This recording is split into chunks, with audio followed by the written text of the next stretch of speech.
Olá, eu sou a doutora Raquel Bicudo, nutricionista, doutora em Ciências Aplicadas à Pediatria. Ajudo outros nutricionistas a se sentirem seguros para atender pessoas com alergias alimentares. E hoje eu venho trazer essa live com o tema amamentação e dieta de restrição. Olha, esse tema ele foi inspirado agora há pouco por uma amiga, a Karine Durães, que é uma nutri materno infantil, e ela trouxe um caso clínico para nós debatermos num grupo do qual eu faço parte, um grupo de nutris materno infantis. E aí eu vou descrever um pouco o caso, que é um caso muito parecido com inúmeros casos que eu atendo no meu dia a dia. E aí, em cima desse caso, eu quero trazer algumas reflexões sobre essas dietas de restrição orientadas para as mães que estão amamentando, né? Orientadas ou às vezes até não orientadas. Então, quando a gente tem um caso desses, a gente precisa refletir um pouco qual é o verdadeiro papel do nutricionista. Então, hoje, o caso que apareceu e que a Karine descreveu, e eu vou descrever porque parece muito com os que eu atendo, foi de uma mãe que chegou até ela com uma história onde a criança tinha tido um contato com uma fórmula infantil extensamente hidrolisada. Essa mãe percebeu que a criança teve sintomas gastrointestinais, então com isso essa criança acabou recebendo um diagnóstico de alergia à proteína do leite de vaca. Essa mãe continuou amamentando essa bebê continuou com alguns sintomas gastrointestinais. Então, essa mãe começou a fazer outras restrições dietéticas. Então, quando ela chegou até a Karine, até a nutricionista, ela já estava com inúmeras restrições. E eu recebo muitos pacientes assim também. Então, eles já chegam sem consumir frutos do mar, peixes, castanhas, amendoins, soja, leite derivados, às vezes restringindo também milho, gergelim, algumas frutas, tais como banana, morango, kiwi, enfim, tudo que ouvem falar que pode ser potencialmente alergênico, essas mães acabam restringindo. O judiação, é isso mesmo. Elas chegam assim, sem contar que muitas vezes, por conta dessas queixas gastrointestinais, né, cólicas, às vezes elas retiram também outros alimentos que elas ouvem falar que causam cólica nos bebês. Então, muitas vezes essas mães, elas chegam restringindo muitos alimentos. Às vezes também recebem listas de alimentos que podem causar cólica e por conta própria também começam a restringir esses alimentos. Alimentos que geralmente causam algum tipo de fermentação, causam gases na gente, né? Como as leguminosas, alguns tubérculos, algumas verduras que sejam mais flatulentas.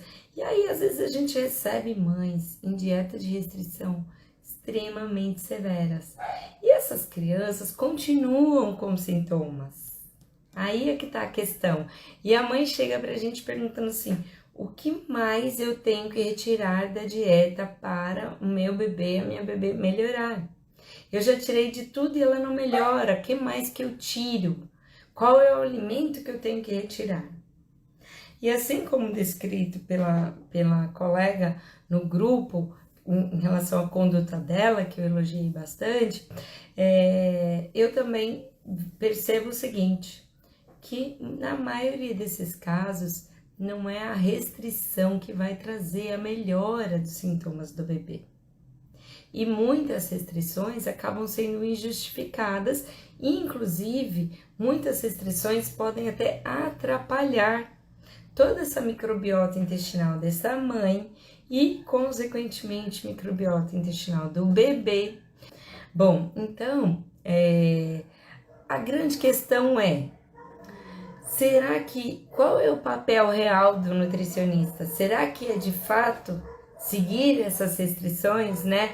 Fazer essas restrições e falar para a mãe que mais que ela tire e simplesmente suplementar e buscar produtos que venham trazer aí algo para essa mãe consumir? Na minha conduta, na minha observação também, o que eu vejo é que, na maioria desses casos, a restrição dietética não é o melhor caminho. Então, muitas vezes a gente vai conseguindo fazer o quê? Nós conseguimos encorajar a mãe a ir voltando a consumir os alimentos pouco a pouco. Agora, uma questão importante, quando ela faz todas essas eliminações de alimentos, quando ela volta a consumir, ela não pode voltar a consumir tudo de uma vez. Tem que ser um alimento por vez. E aí, um alimento a cada 5 dias, mais ou menos, né? Que é pra gente ter um tempo para observar e essa mãe ir se adaptando. Então, ela volta a consumir em pequena quantidade, vai voltando a consumir, aumentando a quantidade pouco a pouco, vai mantendo o consumo daquele alimento, vai observando o bebê. Às vezes o bebê ele tem até algumas mudanças. Eu já observei, por exemplo, casos que na primeira reintrodução o bebê apresenta uma certa assadura ou um pequeno aumento do refluxo, mas conforme a gente vai pedindo para essa mãe continuar, vai havendo uma adaptação e pouco a pouco esses sintomas eles vão sumindo.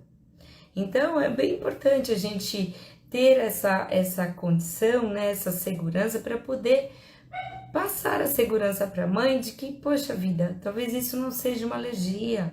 Calma, existem adaptações, né? Um refluxo ele pode ser normal, uma alteração do trânsito intestinal, uma alteração no pH das fezes do bebê pode ser normal. E pouco a pouco aquilo pode ir mudando. Sabe quando a gente orienta para um adulto consumir algum suplemento que tenha pré-bióticos ou que seja muito rico em fibras, que ele não está acostumado? Nos primeiros dias, aquilo causa um desconforto grande, causa bastante fermentação, bastante flatulência. Vai havendo uma mudança ali no intestino, mas conforme a pessoa vai insistindo no consumo daquilo, pouco a pouco vai havendo uma adaptação. Então isso ocorre com o bebê também. Agora, a gente só consegue ter essa calma, essa tranquilidade, essa segurança para conduzir essa reintrodução de alimentos para a mãe quando a gente também está segura, quando a gente também sabe que aquilo realmente não está fazendo mal para o bebê. Então é importante que a gente entenda de alergia alimentar para que a gente tenha essa segurança. Agora imagina você, se você não entende de alergia, essa mãe te procura e você simplesmente faz o quê? Nossa, então ela tem que restringir tudo isso? Então eu vou correr para o supermercado para buscar produtos ou correr para a internet para buscar produtos sem todos os alergênicos que ela pode consumir, vou atrás de receitas sem tudo isso, vou atrás de suplementos, vou ligar no saque de tudo para saber se esses suplementos são livres de traços, vou fazer toda a limpeza. Muitas vezes o nutricionista vai por esse caminho, já tentando, claro, orientar a dieta em si, a dieta de restrição em si, sem pensar se essa restrição é de fato necessária ou não. Então é importantíssimo que a gente ouça muito bem o que essa mãe está dizendo e, mais importante ainda, que a gente ouça como está sendo para ela essa dieta de restrição. Comenta aqui se você já acompanhou algum caso de mãe com várias restrições dietéticas por estar amamentando ou se você já passou por isso, né, como mãe. Comenta aqui, comenta se você já passou por isso. Porque eu vejo, pelo menos, como isso é muito comum no meu dia a dia, eu não sei como é para os outros nutricionistas, se os outros nutris também atendem casos assim. Agora, outro ponto que eu quero colocar, quando a gente se vê diante desses casos, né? Muitas vezes, gente, eu vejo que essa mãe, junto com a orientação de dieta de restrição de múltiplos alimentos, que por vezes o pediatra ou até mesmo o especialista orienta para essa mãe, ele também orienta o que? Olha, mas se você não aguentar, está aqui a fórmula infantil que você vai oferecer para o seu filho, caso você não consiga se manter nessa restrição ou esteja muito pesado para você. Então, olha só o peso que ele já vai colocando, né? Já vai colocando em xeque essa capacidade da mãe de amamentar o seu filho, de seguir essa dieta de restrição. A Mari tá comentando, geralmente atendo casos de crianças maiores, não chega a atender, mas também, Mari, com restrições dietéticas diversas, porque às vezes a gente recebe com poucas restrições, né, quando são os maiores. As mães que amamentam é quem eu vejo, assim, com o maior número de alimentos a serem restringidos.